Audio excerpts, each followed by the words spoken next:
one purpose, and that is to deliver for the British people. As a country, we're facing outward to the world once again, reviving the international influence that was neglected for years, rebuilding partnerships and using them to deliver on the things that matter at home: investment, growth and security. Because we can only make lives better for working people if we're prepared to shape the global problems that are reaching into our lives more and more. The G20 represents 85% of global GDP. So we have a shared interest here in driving up growth and investment, and a profound responsibility to find solutions for the problems facing the world today: climate change, poverty and hunger. And we made real progress. I was pleased to back President Lula's Global Alliance Against Hunger and Poverty to end the years of stagnation in the fight against poverty, because this is also an investment in stability and in tackling the factors that force people to leave their homes and make the long journeys that can end with criminal gangs exploiting them and putting their lives at risk in the English Channel. We will smash those gangs, but we will also work with others to address the root causes of the problem. And that's why here at the G20 meeting, we're building on our leadership in tackling climate change. And later this afternoon, we are launching our Global Clean Power Alliance, together with Brazil and other partners, to accelerate the clean energy transition, to cut energy bills, boost energy security, and reduce emissions around the world. We also made significant progress here in our bilateral discussions. With President Lula, we talked about our shared passions, football, of course, but also workers' rights, and our shared desire to grow the £11 billion trading relationship between our two countries. As a statement of intent, I'm pleased to say that we have agreed that all future Brazilian sovereign bonds will be listed on the London Stock Exchange, showing once again the gravitational pull of the City of London. I also welcome new investments from Mexico and from Chile, including into battery recycling technology, which will create 750 new jobs in the United Kingdom. And with Prime Minister Modi, I discussed how we could deepen the unique ties between our two countries.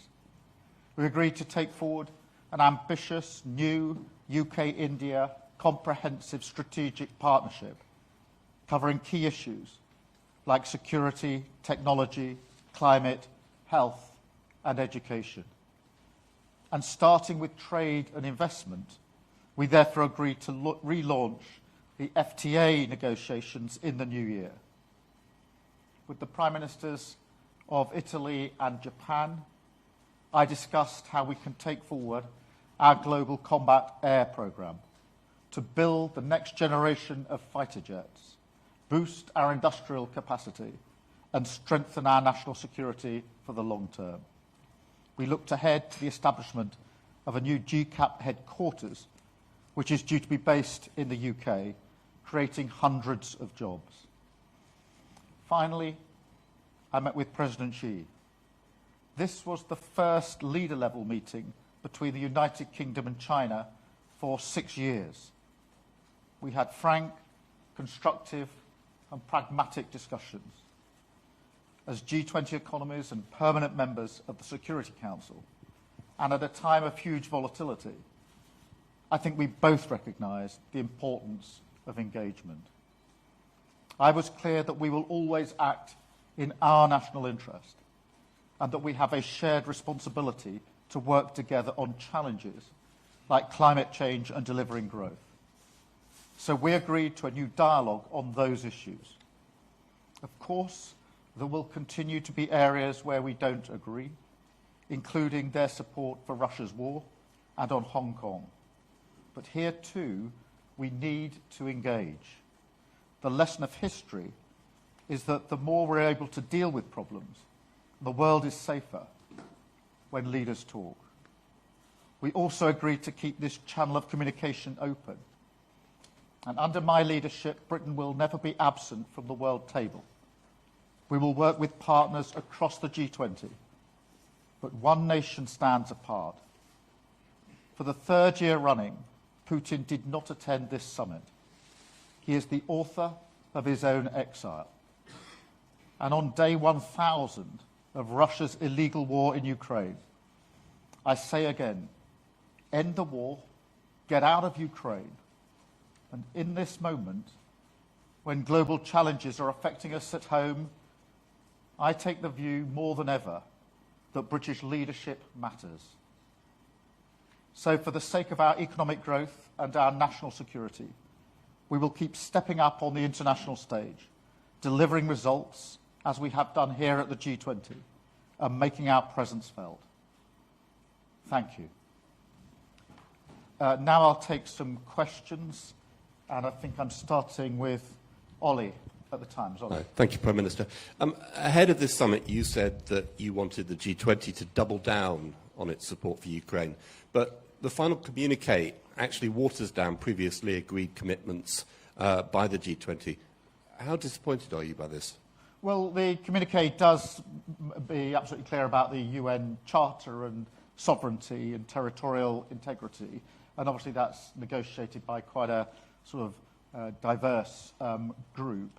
But as for the G20 and me doubling down, I used every opportunity, both in the main sessions, and I'm on the record for my clear position on Ukraine and what we need to do to double down, but also in the very many bilateral meetings that I've had with other country and other leaders here.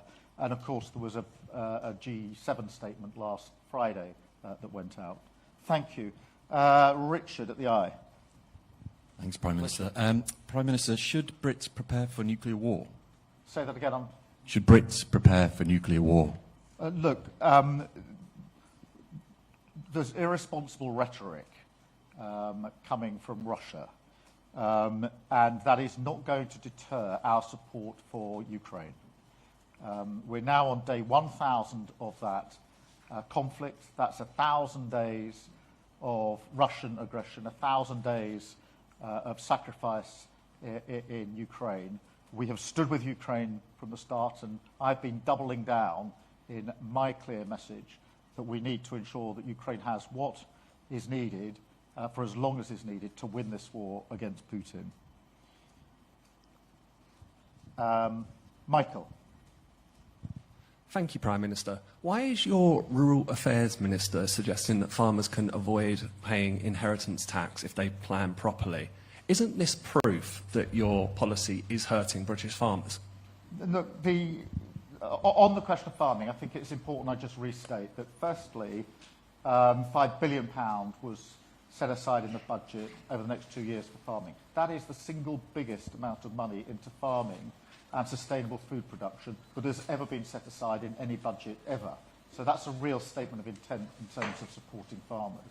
There's also money to deal with flooding, which is a huge problem for farmers, and money to deal with the outbreak of disease, which can be catastrophic for farmers if they lose their livestock. On the question of inheritance tax, the example I've given is a typical example of parents wanting to pass on a farm to one of their children, and in those cases, when you look at all the thresholds available, that means that only farms over the value of £3 million will be affected by the changes, and therefore the vast majority of farms will be unaffected, and those that are affected will only pay half the inheritance tax that other people pay, 20%, and they will have a 10-year period over which to pay it. And so that's why I'm very confident in saying that the vast majority will not be affected. How farmers then arrange their affairs within their family is obviously a matter for them. Thank you. I've got David at the Mirror. Thank you, Prime Minister. Prime Minister, the government's own impact assessments suggest another 300,000 pensioners will be in absolute poverty and another 450,000 in relative poverty by 2030 as a result of the winter fuel payments cuts. How do you justify this, and how damaging is it that Scottish Labour have said that they'd reverse it? In that analysis, I think it's important for me to point out what was left out of account in that analysis. The first is the considerable uptake in pension credit was not accounted for in those figures. We've had a campaign, as you know, to drive up pension credit, to get more pensioners onto pension credit, which obviously is not only a guarantee of the winter fuel allowance, but also gives the credit itself. So there's an additional benefit there. It leaves out of account the household support fund, which, as you know, in the budget was then extended.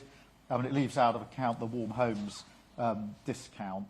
And, of course, on top of that, as we now know, the figure for the increase in state pensions for next year under the triple lock, because we've stabilised the economy, is about £470.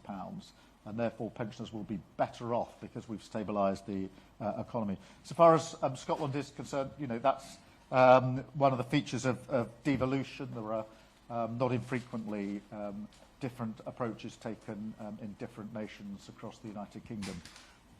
Thank you very much. Can I go to Jason at the Mail? Thanks, Pim. I'll let you get your pen. No, look, I always come prepared. Just like that cagoule we'll make a journalist out of you, at the Olympics. Listen, you've talked a lot about protecting people's payslips in the budget, but it's becoming clear that thousands of people are going to lose their payslips altogether as a result of some of those national insurance hikes. The big retailers today are saying job cuts are inevitable. The Bank of England governor says that they're right, and actually the figure could be much higher than the 50,000 predicted by the OBR. What's your message to those working people who are going to lose their livelihoods as a result of the budget? Is that just the sort of necessary price for fixing the foundations?